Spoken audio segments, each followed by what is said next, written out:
रूसी बमबारी की वजह से यूक्रेन के शहर मलबे के ढेर में तब्दील हो चुके हैं। मिसाइल हमलों की वजह से चर्निव शहर में हर तरफ तबाही का मंजर है। शहर के मेयर ने दावा किया है कि चर्निव का करीब 70% हिस्सा हमलों में बर्बाद हो चुका है।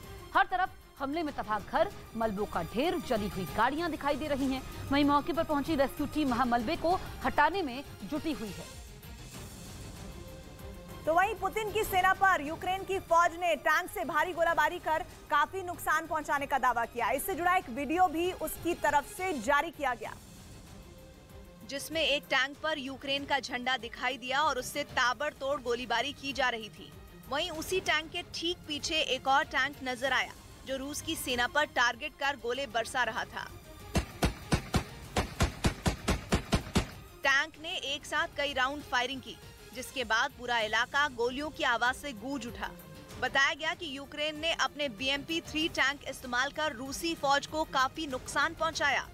यही नहीं, यूक्रेन ने दावा किया कि उसने न सिर्फ पुतिन की सेना को नुकसान पहुंचाया, बल्कि उनके कई हथियार भी अपने कब्जे में ले लिए।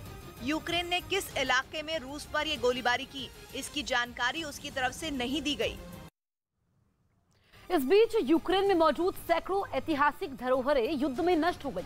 यूनेस्को के मुताबिक अब तक रूस और यूक्रेन के बीच छिड़ी जंग में करीब 100 ऐतिहासिक धरोहरों को काफी ज्यादा नुकसान पहुंचा है।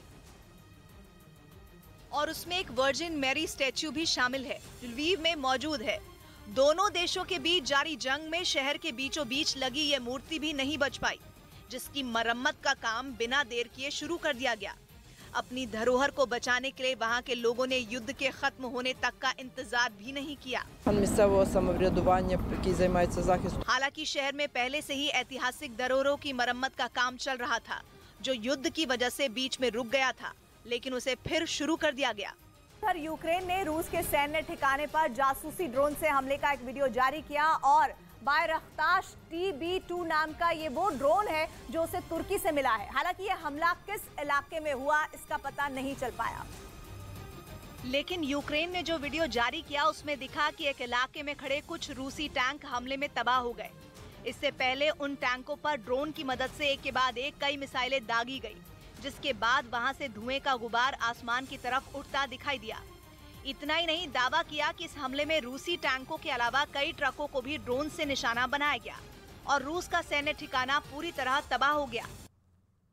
इस बीच रूस समर्थित विद्रोही और पुतिन के जवान मारिउपोल से घायल लोगों को सुरक्षित जगह पहुंचाते दिखाई दिए, जिसकी कुछ तस्वीरें भी सामने आई,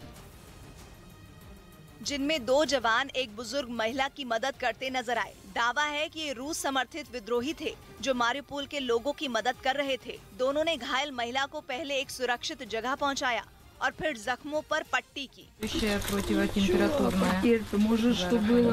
रूस के सैनिकों ने भी एक घायल शख्स की मदद की और उसे टैंक पर बिठाया। सामने आई तस्वीरों में Z निशान वाले टैंक में जवान घायल लोगों को बिठाते दिखाई दिए। दावा किया गया कि रूसी सैनिकों ने शहर से कई लोगों को बाहर निकालकर उन्हें सुरक्षित जगह पहुंचाया और घायलों का इलाज भी किया। वहीं वीडियो के आखिरी हिस्से में बमबारी के बाद शहर के ज्यादातर हिस्से खंडहर में तब्दील नजर आए। शहर का हाल ऐसा दिखा मानो पहले कभी कोई यहाँ रहा ही न हो।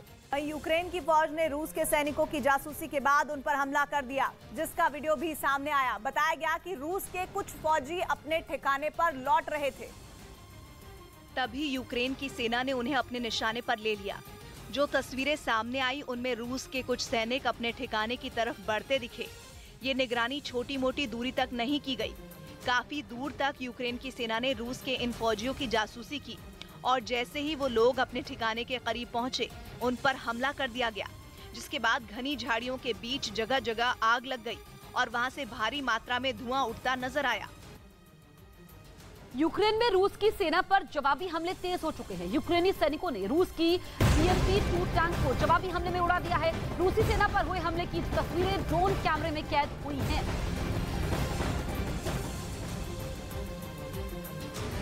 तो रूस और यूक्रेन के अलग अलग दावे हैं। इस बीच बड़ी तस्वीर हम आपको दिखा रहे हैं। रूस का टैंक तबाह हो चुका है।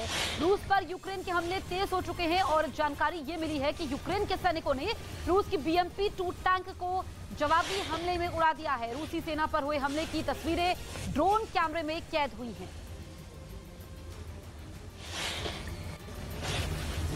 तो वहीं यूक्रेन में जारी जंग का असर यूके पर भी पड़ता दिखाई दे रहा है। वहां खाने पीने की चीजें तो महंगी पहले से ही थी और अब ब्रेड के साथ चिकन के लिए भी लोग तरसने लगे हैं, क्योंकि चिकन और ब्रेड के दाम काफी बढ़ गए हैं। असल में यूक्रेन में युद्ध शुरू होने के बाद से पोलैंड से चिकन का निर्यात काफी कम हो गया, जिससे यूके में चिकन की कीमतों में 20% की बढ़ोतरी हो गई। जिसके पीछे वजह ये बताई जा रही है कि पोलैंड पहुंचे यूक्रेन के शरणार्थियों को भी चिकन खिलाया जा रहा है, जिसकी वजह से पोलैंड में चिकन की खपत बढ़ गई है और महंगा चिकन ब्रिटेन तक पहुंच पा रहा है।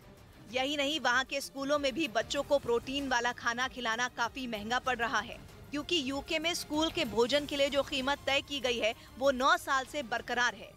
यूक्रेन में चल रही 50 दिनों की जंग के दौरान काला सागर में रूस की दीवार बना हुआ जंगी जहाज मोस्कवा ढेर हो गया। यूक्रेन का कहना है कि उसकी मिसाइलें मोस्कवा को ढेर कर दिया और रूस का दावा है कि मोस्कवा में एक हादसे में के कारण ही आग लगी थी और रूस का एक ऐसा जंगी जहाज था वो जो पूरे काला सागर में रूस की फौज की सबसे बड़ी ताकत बना हुआ था।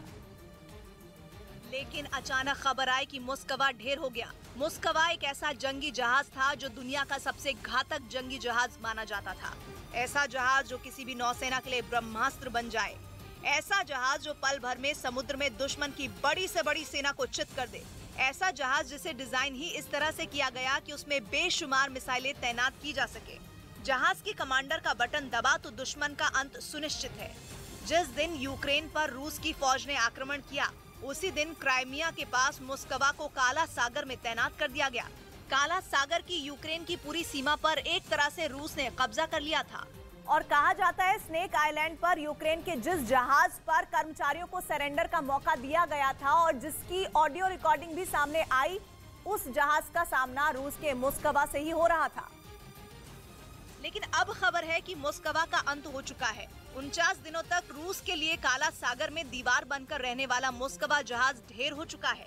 यूक्रेन की फौज ने दावा किया कि उनकी एक मिसाइल ने मोस्कवा को ढेर कर दिया। यूक्रेन की फौज ने ही प्लेटफॉर्म पर इस खबर को फैलाया। उनका दावा है कि एक मिसाइल ने सीधा मोस्कवा को निशाना बनाया। मिसाइल के हमले से जंगी जहाज मोस्कवा को इतना नुकसान पहुंचा कि उसका बचना मुमकिन नहीं रहा। हालांकि रूस की फौज का दावा बिल्कुल उल्टा है। रूस का कहना है कि मोस्कवा जहाज पर तकनीकी खामी की वजह से आग लगी। आग लगते ही इमरजेंसी प्रोटोकॉल का पालन हुआ, मतलब ये कि जहाज पर मौजूद स्टाफ को निकालने का काम शुरू कर दिया गया। हालांकि चाहे हादसा हो या हमला हो, रूस के लिए मोस्कवा का जाना बड़ी अनहोनी जरूर है। लेकिन अगर यूक्रेन के दावे को सही समझा जाए तो ये हमला जिस मिसाइल से किया गया उसका नाम है नेपच्यून। ये एक खतरनाक एंटी शिप मिसाइल सिस्टम है और 2020 से ही यूक्रेन की फौज के पास Neptune anti ship missile system मौजूद है।